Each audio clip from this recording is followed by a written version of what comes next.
इतने कमजोर नहीं है, हमारी संख्या पूरे देश में इतनी है।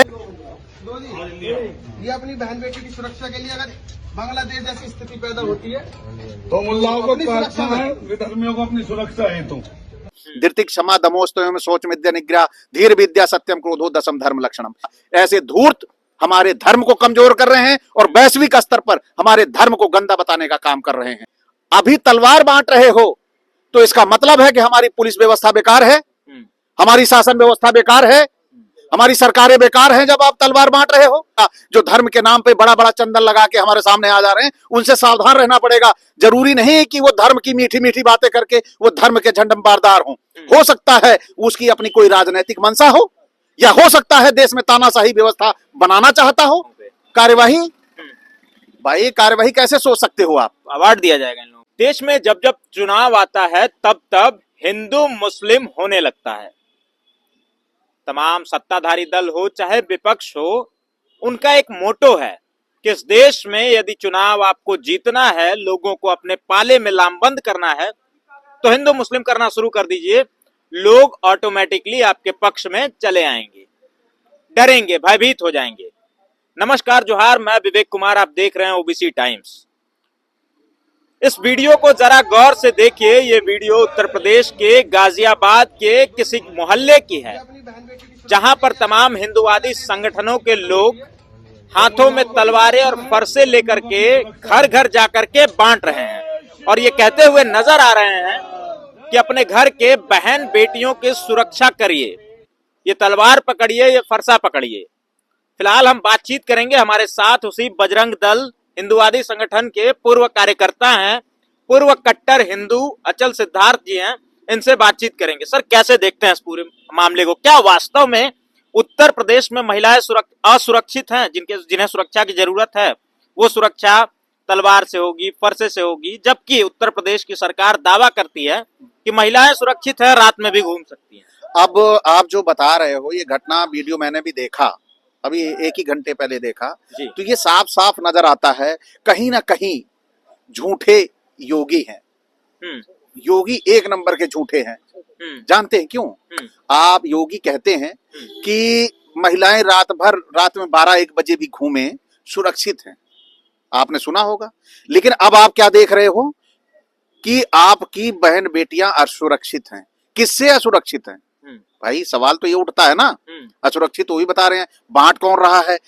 हिंदू अपने आप को हिंदू रक्षा दल कहता है।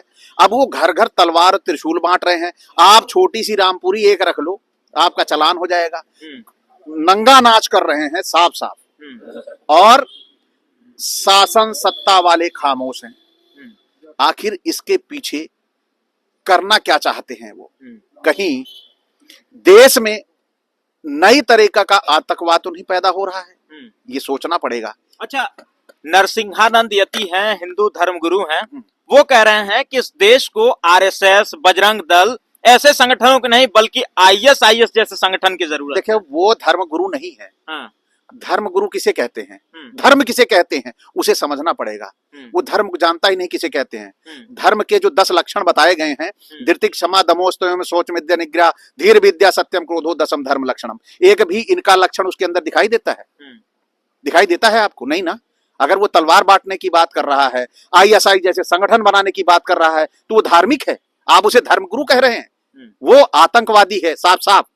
वो देश में ऐसे लोगों के अंदर अगर विद्रोह की बात कर रहा है कि हमारे यहाँ जिहादी संगठन होने चाहिए जैसे आईएसआई है, तो वो राष्ट्र विरोधी गतिविधियों में संलिप्त है और राष्ट्र विरोधी कार्यों में करने के लिए अग्रसित हो रहा है। हमें ऐसे लोगों से सावधान रहना होगा। ऐसे धूर्त हमारे धर्म को कमजोर कर रहे हैं और वैश्विक स्तर पर हमारे धर्म को गंदा बताने का काम कर रहे हैं। और जो धर्म की बात कर रहे हैं कि ये धर्म है, ये धर्म नहीं है। धर्म ने कभी ये नहीं सिखाया है। धर्म ने ये सिखाया है कि जब हम पे वार होगा तभी हम वार करेंगे। और इतने कमजोर नहीं है, हमारी संख्या पूरे देश में इतनी है कि अगर हम लोग पैदल मार्च कर देंगे तो ये कुचल के मर जाएंगे। लेकिन वो भी देश आजाद होने के बाद जो इस देश में रह गया था, हमारा संविधान कहता है कि वो हमारे देश के नागरिक हैं। मुस्लिम भी हमारे देश के नागरिक हैं। और अभी तलवार बांट रहे हो तो इसका मतलब है कि हमारी पुलिस व्यवस्था बेकार है, हमारी शासन व्यवस्था बेकार है, हमारी सरकारें बेकार हैं। जब आप तलवार बांट रहे हो, इस स्तर पे पहुंच चुके हो कि ये खुद निर्णय लेगी, अब जनता रक्षा करेगी अपना। तो ये लाखों करोड़ों खर्चा किया जा रहा है सेना के ऊपर, अरबों खर्चा किया जा रहा है, वो पैसा क्यों? उन्हीं को बुला के कह देना चाहिए कि अब लो चलो तुम रक्षा करो। उनको जो तलवार बांट रहे हैं उनको लगा के दे पहले बॉर्डर पे भेज लेना चाहिए कि देखे उनमें कितनी क्षमता है। तो ऐसे धूर्तों से सावधान रहना पड़ेगा जो धर्म के नाम पे बड़ा बड़ा चंदन लगा के हमारे सामने आ जा रहे हैं, उनसे सावधान रहना पड़ेगा। जरूरी नहीं कि वो धर्म की मीठी मीठी बातें करके वो धर्म के झंडमबारदार हों। हो सकता है उसकी अपनी कोई राजनीतिक मंशा हो, या हो सकता है देश में तानाशाही व्यवस्था बनाना चाहता हो। हमें सबसे पहले चेक करना पड़ेगा कि धर्म ऐसा नहीं है। हमारा देश उदारता भाईचारा के नाम पर इतिहास चला आया है, और ऐसे लोग जो ये कर रहे हैं ये आतंकवादी हैं। अच्छा सर, आप बजरंग दल में रहे हैं, आरएसएस में शायद रहे हैं कि नहीं रहे हैं मुझे जानकारी नहीं है। नहीं, उसी का विंग है, वो आरएसएस का ही विंग है। अच्छा, विश्व हिंदू परिषद ये सबसे बड़ा भारत का हिंदूवादी संगठन है। ये कैसा संगठन है, आप कैसा मानते हैं, क्योंकि खुद आप उसके कार्यकर्ता रह चुके हैं। बिल्कुल, ये ऐसा संगठन है जो धर्म के नाम पे आके लड़ाई लड़ेगा, रोजगार के नाम पे लड़ाई नहीं लड़ेगा। किसान भूखा मर रहा है, किसान को खाद मिल रही है, इसकी लड़ाई नहीं लड़ेगा। ये बेरोजगार युवा हमारे घूम रहे हैं, उनको रोजगार की बात नहीं करेगा। और अस्वस्थ हमारे देश के बहुत सारे लोग हैं, उनको अच्छी स्वास्थ्य व्यवस्था मिले, इसकी बात नहीं करेगा। शिक्षा की, स्कूल और कॉलेज की अच्छी बात नहीं करेगा। प्राइमरी स्कूल बंद हो रहे थे, उसकी बात नहीं करेगा। ये बात करेगा धर्म की कि हिंदू धर्म बचा रहना चाहिए, चाहे साली शिक्षा हो, चाहे स्वास्थ्य व्यवस्था हो, चाहे रोजगार हो, चाहे ये सब ना हो, केवल धर्म बचा रहे। धर्म रहेगा चाहे पूरे देश के नागरिक रहे या ना रहे। ये ऐसे लोग हैं, इनको आम लोगों के उन्नति, विकास, उनकी अच्छे जीवन रहन सहन से कोई मतलब नहीं है, उनको केवल धर्म से मतलब है। क्या ये इसलिए तो नहीं बांटा जा रहा है कि उत्तर प्रदेश में 2027 में विधानसभा के चुनाव होने वाले हैं, चुनाव नजदीक है, अभी बंगाल का चुनाव कुछ महीनों में है, पंजाब का चुनाव है, तो उसके मद्देनजर तो नहीं ये किया जा रहा है, तमाम प्रोपेगेंडा फैलाया जा रहा है? नहीं, ये तो उसका हिस्सा है ही है। हाँ। आप सीधा सीधा समझ सकते हैं। क्योंकि बिहार में जब चुनाव था उससे पहले उत्तर प्रदेश के आगरा में यही ऐसी ही कुछ घटना हुई थी। I love Mohammad, I love Mahadev, Bareilly में जो ये मामला चला था, उसके बाद आगरा में जब रामजी लाल सुमन जो एक दलित समाज से आते हैं उनके ऊपर तमाम घटनाएं हुई। आप ये पीछे से आज से मत उठाइए, ये पीछे से इतिहास उठाइए। भाजपा का जन्म कैसे हुआ, भाजपा आगे बढ़ी कैसे, ये सारी चीजें आप सोचेंगे ना। जब हम बात करते हैं मंडल की, है ना, तब कमंडल आ गया था, आडवाणी चल पड़ा था, वहीं से शुरू होता है। ये इनका जो धार्मिक चीजों को लेके, जैसे कि हिंदुत्व की बात जब कर लेंगे तो सारी चीजें खत्म हो जाएंगी। आपकी रोजगार खत्म हो जा रहा है ना, आपकी जाति खत्म हो रही है ना, और जैसे ही ये सत्ता प्राप्त कर लेंगे जाति पैदा हो जाएगी, है ना, तब धर्म नहीं पैदा होगा, है ना, कि अब धार्मिक उन्नति कर ली जाए, अब धार्मिक विकास कर लिया जाए। जब चुनाव आएगा तभी धर्म आएगा, जब चुनाव नहीं आएगा तो धर्म ठंडे बस्ते में पड़ा रहेगा। अच्छा ये बताइए, आप खुद आरएसएस में रहे, बजरंग दल में रहे, आपसे भी ये काम करवाया गया कभी? हथियार बंटवाए गए, नफरतें फैलवाई गई, तमाम चीजें, क्या क्या किया आपने? पूरा प्रशिक्षण प्राप्त किया है। सुल्तानपुर में एक डिग्री कॉलेज है, इलाहाबाद रोड पे, पयागीपुर चौराहे से थोड़े चलने पे, गणपत सहाय के नाम से। उसमें 10 दिन का ओटीसी लगा हुआ था, उसमें शिविर लगा था। हाँ, शिविर लगा था। उसमें क्या नहीं सिखाया गया? जूडो कराटे सिखाए गए, निशानेबाजी सिखाई गई, लठ चलाना सिखाया गया, और शाम को जो वैचारिकी होती है उसको सिखाया गया, यानी कि उत्तेजित कैसे किया जाए, अंदर भड़काया कैसे, धर्म के प्रति कैसे भाव बढ़ाया जाए। लेकिन इससे कभी किसी को मतलब नहीं हुआ कि इसमें जितने आए हुए हैं इनकी अच्छी नौकरी लग जाए, इनका अच्छा व्यवसाय चल जाए, कि हमारा कोई एक ऐसा लड़का इसमें से जो अच्छा काम करता है उसकी कहीं प्रोफेसर में कहीं ऐसी जगह लगवा दिया जाए, ऐसा कोई काम नहीं था। फायरिंग वगैरह सिखाई जाती थी, सब कुछ सिखाई जाती थी। हथियार का इस्तेमाल होता था उसमें? भाई नहीं, अवैध तो नहीं लाते थे उस समय, लेकिन ये काम तो अवैध है ना, कि आप लोगों को इकट्ठा करके इस तरह का काम कर रहे हो और धर्म के नाम पे इकट्ठा कर रहे हो। बता रहे हैं उसमें कि आपको धर्म की रक्षा के लिए ये सारे सीखने होंगे। तो जब यही सब हमको धर्म के नाम पे सीखना है तो सारे स्कूल बंद कर देने चाहिए, सारे कॉलेज बंद कर देना चाहिए। अब धर्म की ही तो रक्षा होनी चाहिए। धर्म पे बहुत बड़ा खतरा मंडरा रहा है, किसी की रोजी रोटी पे कोई खतरा नहीं मंडरा रहा है, सबसे ज्यादा खतरे में धर्म ही है। भले ही आदमी रोजगार से भूखा मर रहा हो, भले ही वो ठंड से भूखा मर रहा हो, उसे रोजगार नहीं, उसको धर्म देना चाहिए कि उसको ठंड नहीं लगेगी, उसको भूख नहीं लगेगी। तो इसी तरह जो मानसिक रोगी है वो तलवार बांटते फिरेंगे और लोगों को उन्मादित करेंगे और देश में धार्मिक खेती तैयार करेंगे और उसकी फसल काटेगी भाजपा। अच्छा, इसी तरीके से इसका प्रभाव आने वाली पीढ़ियों पे क्या पड़ेगा? जब हिंदू धर्म के लोग हिंदुओं को हथियार बांटना शुरू कर देंगे, मुस्लिम्स को हथियार बांटना शुरू कर देंगे, एक दूसरे के कट्टर दुश्मन बन जाएंगे। ये आपको लग रहा है कि पहली बार हथियार बांटा गया है? पहली बार बांटा गया है? नहीं, कई बार हो चुकी है ऐसी घटनाएं। ये बहुत बार हो चुका।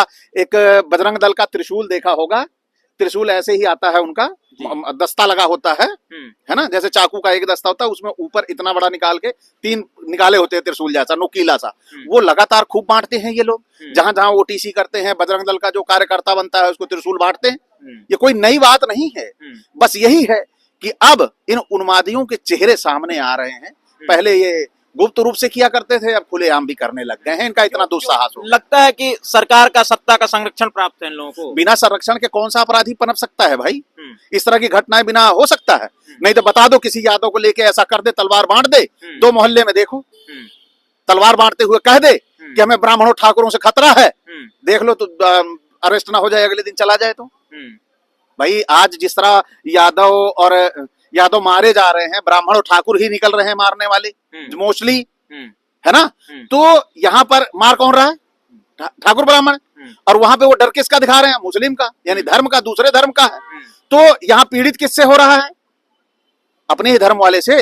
तो अपने धर्म वाले से कह दे कि ये त्रिशूल पकड़ो, तलवार पकड़ो, लाठी पकड़ो, अपने अपने घर रखो, देखो मैं समझता हूँ बांट के घर नहीं पहुंचेगा, वो जेल में नजर आएगा। तो ये कैसे घूम रहे हैं खुलेआम? इसका मतलब है ना कि शासन सत्ता का पूरा सहयोग है। लगता है कुछ कार्रवाई होगी इन लोगों पे। कार्यवाही? भाई कार्यवाही कैसे सोच सकते हो आप? अवार्ड दिया जाएगा इन लोगों को। भाई अवार्ड दिया जाएगा, मुकदमा किया गया है ना? आपने भी सुना होगा मुकदमा कर दिया गया है। तो मुकदमा तो वापस लेने में कितनी देर लगती है? इसके लिए तो हमारे मुख्यमंत्री जाने जाते हैं ना, करवरिया गवाह है। और अंदर से भीतर खाने से मुकदमा वापस ले लिया जाएगा, पता चलेगा आपको? पीछे बहुत सी घटनाएं हुई हैं, बहुत से ऐसे हिंदू पकड़े गए हैं आतंकी गतिविधियों में, जिन्होंने धर्म के नाम पे उत्पात फैलाने का काम किया। कि कोई जेल में है आपके नजर में? कोई एक हो तो बता दो। जमानत दे दी जाती है, महिलाओं के साथ हिंदू के साथ बलात्कार करता है, जमानत पे बाहर आता है। एफआर लगा दी जाती है बंधु, एफआर लगा दी जाती है, किसी को कानो कान खबर नहीं लगती। नहीं तो आप पीछे का इतिहास उठा के देख लिए, जितने दंगे करने में या हिंदुओं के नाम रहे हैं, जाके किसी एक का मुकदमे का दिखा दीजिए, उसको सजा मिली है। मैं जो आप कहेंगे वो करूंगा। चलिए, ये हमारे साथ बजरंग दल के पूर्व कार्यकर्ता अचल सिद्धार्थ जी थे, जिनसे बातचीत हो रही थी।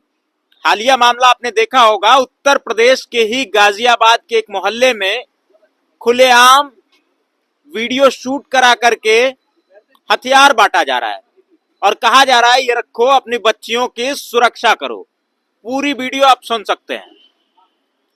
जब जब इस देश में चुनाव होता है, इस देश के किसी हिस्से में चुनाव होता है, तो ऐसी घटनाएं सामने आती हैं जिसमें एक धर्म को दूसरे धर्म का दुश्मन बताया जाता है।